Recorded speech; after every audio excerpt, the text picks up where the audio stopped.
escribe el apóstol Pablo, ¿cierto?, a los hermanos en Éfeso. Y estamos en el capítulo 4 del libro de Efesios, el Nuevo Testamento.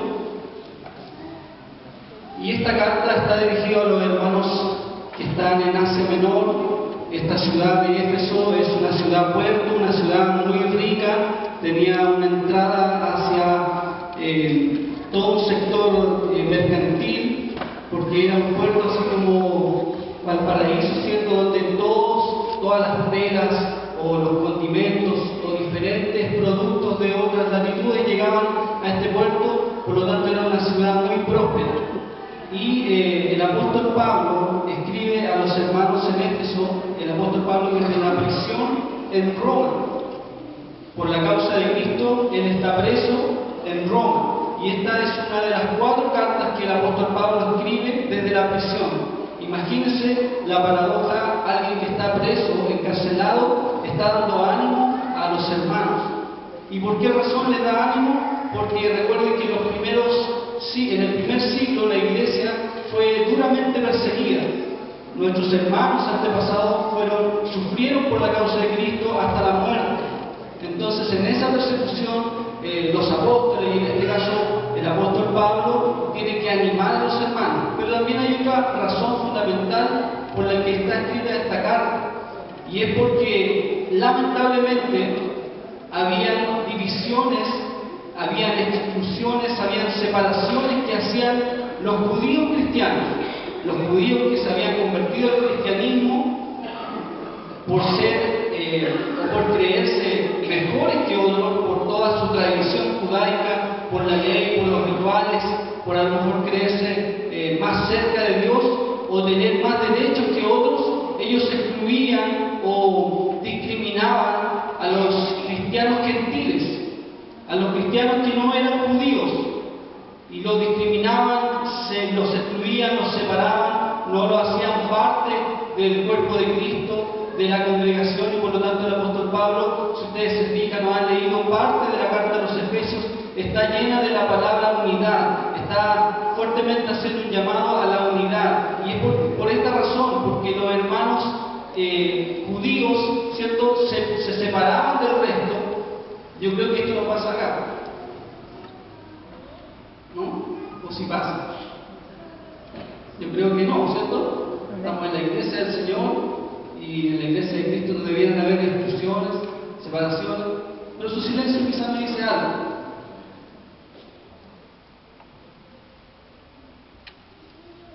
Y yo decía, ¿qué puedo predicar? Y el Señor, que vamos a ver acá, que es un solo Espíritu, que es el Espíritu Santo, un solo Señor, Jesús y Dios, el Padre de todos, estamos unidos por el Espíritu Santo, todos nosotros. Y es el Espíritu Santo el que confirma todo. Y en la oración que hacía mi hermano Enrique al principio de la reunión, el Señor confirmó, y él habló mucho de la unidad. Y confirmó lo que Dios había puesto en mi corazón de hablar sobre la unidad. Es algo que necesitamos como iglesia. Todas las iglesias necesitan la unidad de Cristo, la unidad del Espíritu, pero en este caso Dios quiere que nosotros comprendamos o aprendamos acerca de la unidad. Debe ser porque nos falta, me imagino yo, no sé qué piensan ustedes. Capítulo 4 de Efesios dice así en el nombre de nuestro Señor Jesucristo: yo pues, preso en el Señor, el apóstol Pablo está hablando, os ruego que andéis como es digno de la vocación con que fuisteis llamados, con toda humildad y mansedumbre, soportándoos con paciencia los unos a los otros en amor. También lo oraba el hermano Enrique acerca de esto, procurando mantener la unidad del Espíritu en el vínculo de la paz. Un solo cuerpo, o son más cuerpos, son 3, son 4, un solo cuerpo y un solo Espíritu, el Espíritu Santo, como fuisteis también llamados en una misma esperanza de vuestra vocación. Un solo Señor, no hay dos señores, un solo Señor, que es nuestro Señor Jesucristo. Amén. Una sola un solo Dios y Padre de algunos, y Padre de todos los que estamos acá. Dios es nuestro Padre, el cual es sobre todos y por todos y en todos. Pero a cada uno de nosotros fue dada la gracia conforme a la medida del don de Cristo, por lo cual dice: subiendo a lo alto, llevó cautivo la cautividad y dio dones a los hombres.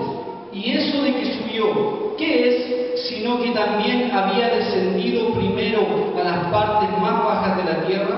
El que descendió es el mismo que también subió por encima de todos los cielos para llenarlo todo. Y él mismo, ¿quién? Jesús.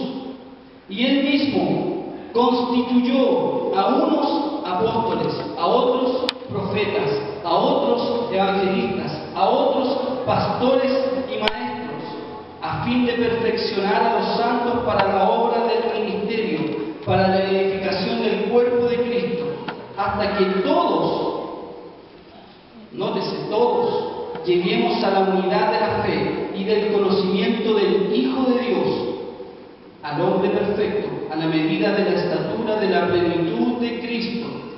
Así que ya no seremos niños fluctuantes, llevados por doquiera de todo viento de doctrina, por estratagema de hombres que para engañar emplean con astucia las artimañas del error, sino que, siguiendo la verdad en amor, crezcamos en todo en aquel que es la cabeza, esto es Cristo, de quien todo el cuerpo, bien concertado y unido entre sí por todas las coyunturas que se ayudan mutuamente según la actividad propia de cada miembro, recibe su crecimiento para ir edificándose en amor.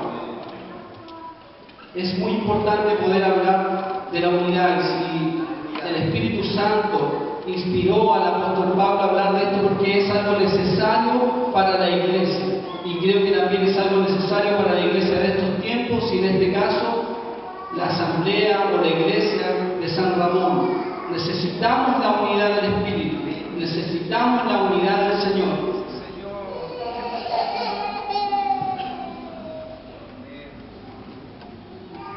Yo pues, preso del Señor, recordemos que está preso el hermano Pablo, dándonos ánimo, os ruego que anden. Cuando habla la Biblia de andar, en este caso habla de caminar, habla de vivir. Les ruego, y fíjense que Él no está mandando, Él no está dando órdenes autoritariamente o dictatorialmente. Como líder, Él está rogando. Es un ruego. Siempre el apóstol Pablo está rogando porque Él ama a la iglesia.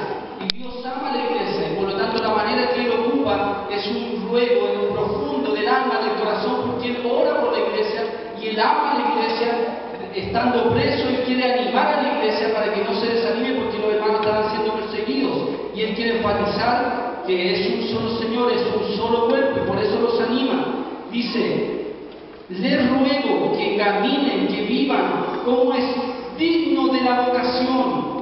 ¿Qué es lo que significa vocación? Es una palabra griega que es klesis, que significa llamado, que significa invitación. Que seas digno del llamado, que seas digno o que vivas dignamente de acuerdo a la invitación divina que Dios te ha hecho. Si estamos en la iglesia es por una invitación que Dios nos hizo. El mismo Dios nos ha hecho este llamado. Por lo tanto, Él nos dice que vivamos dignamente de acuerdo a este llamado, de acuerdo a esta vocación, con que fuisteis llamados, con que fuisteis invitados. El Señor nos ha invitado. No teníamos lugar en la iglesia, pero Él nos ha invitado a ser partícipes de la iglesia de Cristo, de su cuerpo. Dice con que fuiste llamados con toda humildad y mansedumbre, soportándonos con paciencia los unos a los otros en amor. El llamado del apóstol Pablo es que tenemos que andar o tenemos que vivir con toda humildad? Humildad no significa andar andrajosamente, no significa andar como por diosero. Humildad, el concepto cuando habla de humildad es reconocer quiénes somos, que somos pecadores, que somos creación y Dios es el creador. Amén. Es reconocer nuestro lugar, no creernos más de lo que somos.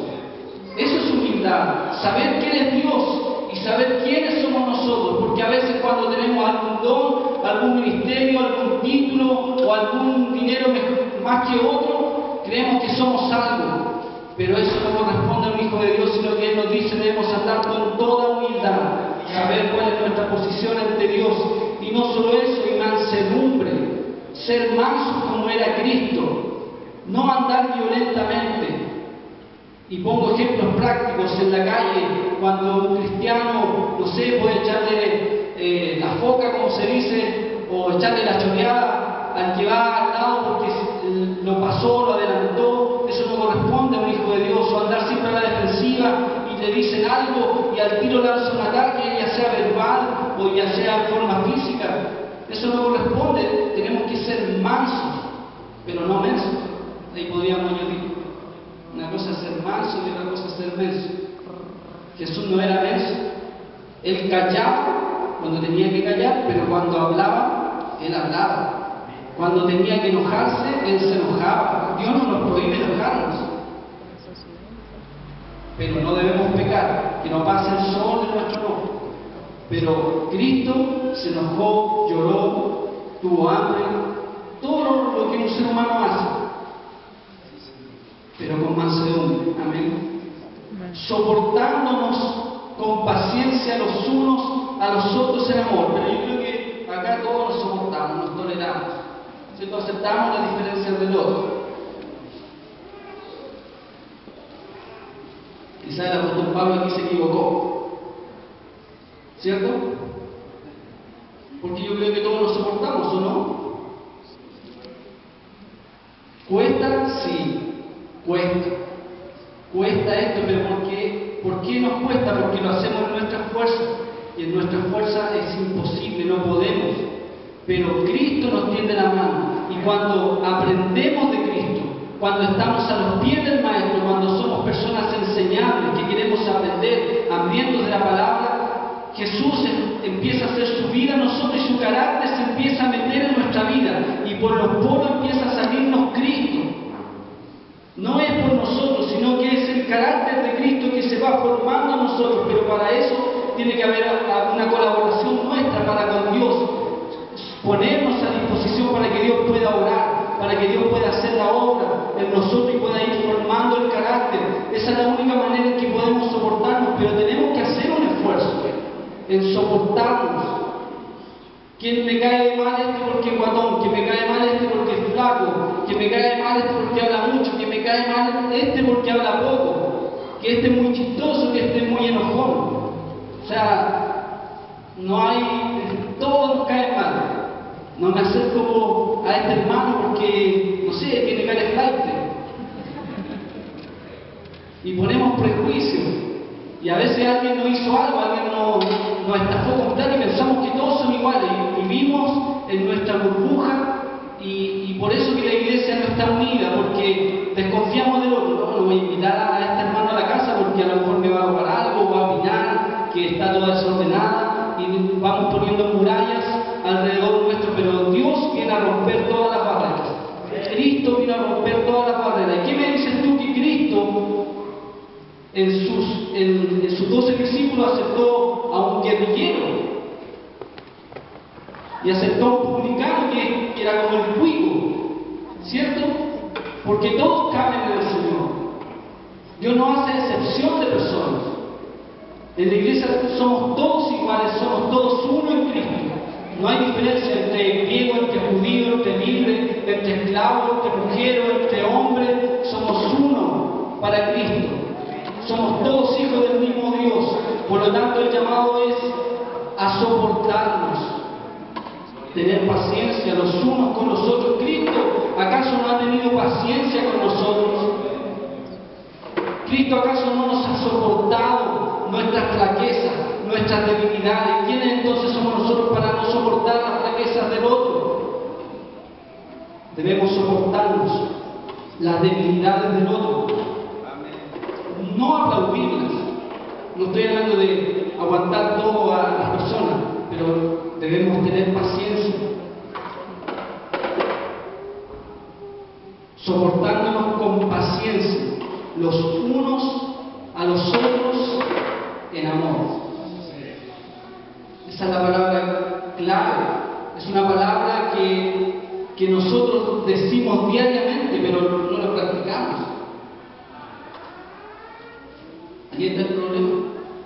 Hablamos mucho, pero actuamos poco.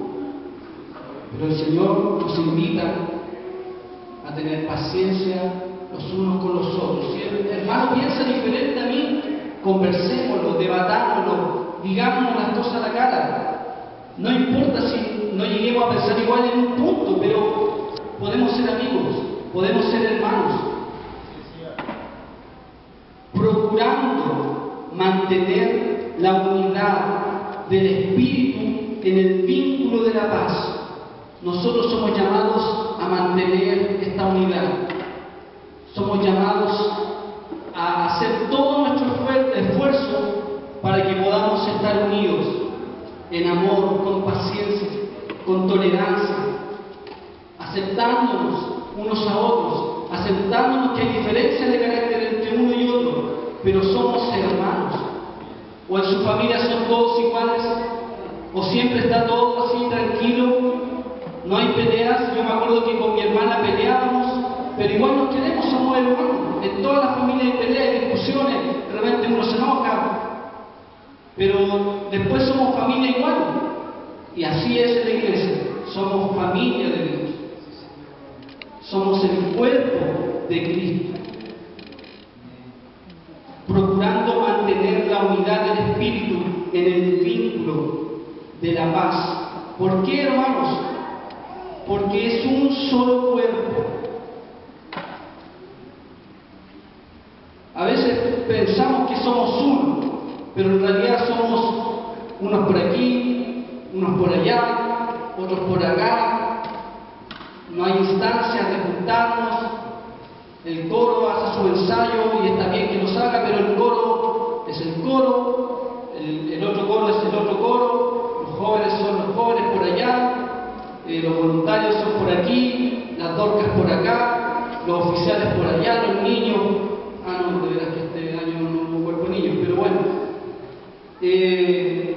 Pero todos dispersos, unos por allí y unos por allá, y nunca está la instancia de juntarnos. Nunca está la instancia de conversarnos. ¿Qué haces tú? ¿Qué hago yo?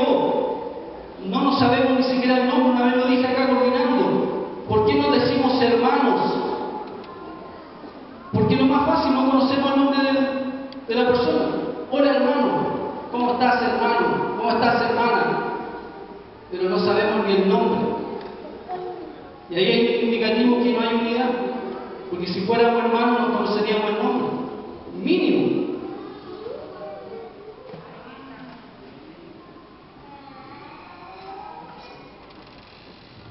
Pero es un solo cuerpo. Un solo cuerpo.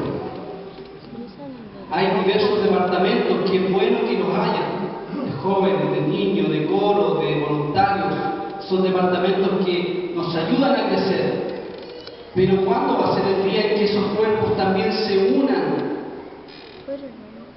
Y ahí hay una tarea para los que están por delante.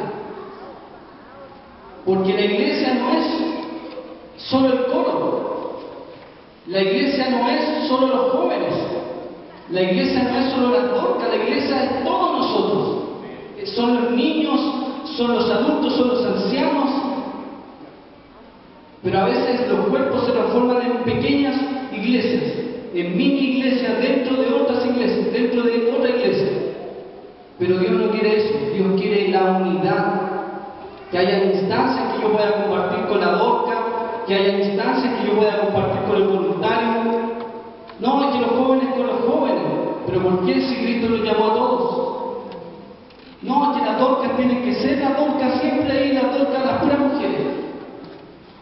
Pero si nosotros somos un cuerpo, los niños están acá, los